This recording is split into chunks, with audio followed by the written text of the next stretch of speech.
Let's look at this list. The Dalai Lama, Victor Hugo, Bill Clinton, Leonardo da Vinci, Margaret Atwood, and Douglas Adams. We know they are all great contributors to the world, but if we take a step back and look at their lives, they all have one common attribute that is not so well known. They were chronic procrastinators. How did they overcome this procrastination dilemma?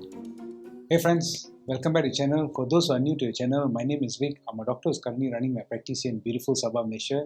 In this channel, we provide simple and informational tools for busy professionals who wants to live more healthily, be more efficient at what they do, and also to be more prosperous in life. So in this video, we will explore what is procrastination in the first place, why do we procrastinate, is procrastination a form of laziness, and also I would like to share some of the methods and tools that I have discovered, which I call the 4D method, to help me manage my day without procrastinating or minimizing my procrastinating habits. What is procrastination? Procrastination is basically delaying a task that needs to be done to a further date, even though we know it comes at a cost later on in life. Procrastination is not something new. It has been recorded even in ancient human civilization. In fact, in ancient Greece, they have a name for it, which is called akrasia. For example, I would give what is procrastination is all about. This recording that I'm giving out right now was supposed to be recorded earlier in the week for me to have more time later on in the weekend. But I delayed it intentionally until a Saturday night. Right now I'm sitting down and recording this video trying to meet a deadline which is due early next week. So this is a form of procrastination.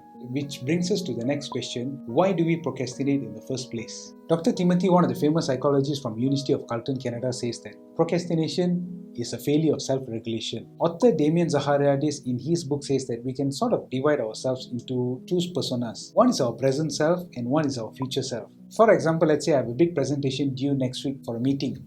It is only sensible for me to allocate a certain amount of uninterrupted time every day to complete my task so that I can finish it on time for the presentation next week. My future self knows about this, and this is what we call as delayed gratification. But my present self wants to curl up and watch Netflix because I know I have enough time until the next week. This is what we call as instant gratification. One of the famous psychologists, Dr. Fuchsia, says that the main reason we procrastinate is to avoid negative emotion. So when we see a task as something very huge or difficult, we conjure up this negative emotion which is called insecure, anxiety, and also uncertain. Our ancestors many years ago have been primed for survival instinct because whenever they get into this uncertain feeling, anxious feeling, there's an imminent danger to their life. They run away when they encounter these feelings. But until today, our mammalian brain still has this sort of reflex. Whenever we encounter this kind of negative emotion, we kind of run away from that emotion because it is sort of a danger or threat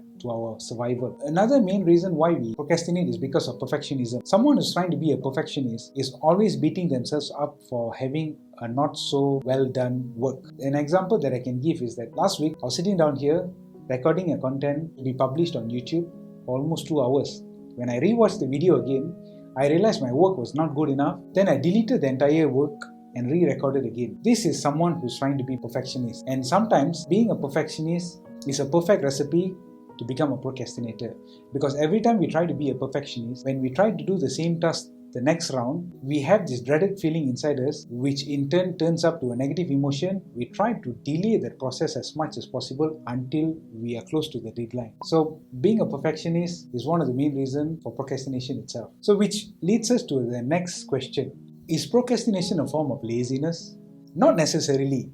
The common myth is that all procrastinators are lazy, are slackers, or undisciplined. But if we look closer, most of us who procrastinate live a very busy life. We have our own job, we have our kids to take care, we have our day-to-day tasks that sort of fills up our time. So thinking that procrastinator is simply being lazy is to a certain extent not true at all. Because procrastination, end of the day, is not about avoiding work. Procrastination is the fear of confronting those negative emotions. So someone who's a procrastinator can actively engage themselves in many tasks in order to avoid the main task which is of beneficial for them, just because they don't want to encounter those negative emotions. Which leads us to how do we actually manage our procrastinating habits. As a chronic procrastinator myself, I have discovered certain methods and tools for me to effectively manage my procrastination. I divide them into 4 Ds. The first D is do yourself a favor. Most of the famous psychologists agree that when we procrastinate, first of all, what we must do is acknowledge that we procrastinated, just like every other being on the planet. Why is because in order for us to avoid the sense of guilt. Because the moment we feel the sense of guilt, it becomes a vicious cycle. The more guilt we feel in ourselves, the longer we will procrastinate. And this becomes a self-feedback loop mechanism,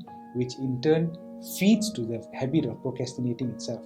So the best thing we can do is whenever we procrastinate, we acknowledge that we procrastinated, don't beat ourselves, have some self-compassion, and move on to complete the task instead of feeling guilty. The next D is called Devour the First Frog. This quote was made famous by author Mark Twain. Author Mark Twain says that if the first thing in the morning you eat the frog, then you can continue your day with the satisfaction knowing that this probably would be the worst thing that you have done all day long. Science says that human beings' productivity and also attention spans deteriorates throughout the day. So when we have tasks for the day, if we set out to complete the most important and difficult task first thing in the morning, what happens is that our brain releases these feel-good hormones and neurochemicals. In turn, gives us a pleasant feeling for us to complete the other tasks in a more enjoyable manner.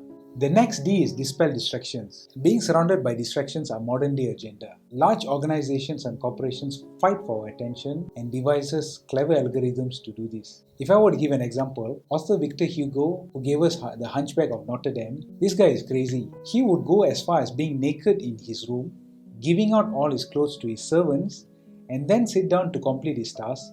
Only upon the completion of his task, his servants are allowed to return back his clothes to him. So some people can go as far as that. But in our modern day society, I don't think so we have to do this because most of our distractions comes in the digital form. So I personally, what I do is I use an app called Freedom. This app, we can set it out in a certain period of the day where we want to focus on completing a task to block distracting websites and also apps from disturbing us. This can be set in a self-regulating manner. Once it's set out, we don't have to think about it, and we can continue carrying our duties at a particular time of day where we are set up to finish those tasks. I've left some descriptions down in the box below. Feel free to check them out to see which can be of benefit for you all. So the last D, I call it dynamic procrastination. I realized procrastination doesn't have to be a bad thing after all. Sometimes procrastination can be used to our own advantage. For example, as a business owner myself, whenever I receive an order from a customer, which let's say it is due in a week's time, the old me, usually I will immediately send out instruction to pack them and put it on standby to be delivered. But sometimes I realize that my customers change their mind, want to make changes to their orders. This is where I have to unpack and repack the entire delivery again. So this is a waste of time. So nowadays, I productively procrastinate until the last day before the delivery is due, and then only package these items to be delivered out. So sometimes productively procrastinating can be used to our own benefit. So these are the 4D techniques that I discovered that I'm using it on a day-to-day basis to manage my chronic procrastinating habits. Feel free to share some of your suggestions and also comment it in the description box below how you manage your procrastination. One of the major areas that often gets affected because of procrastination is our financial goals. If you're a busy professional, please check out this video here. To automate your investment, spend minimal time tracking on your investments. So that's all for today. Thanks for staying. See you all in the next video. Bye-bye.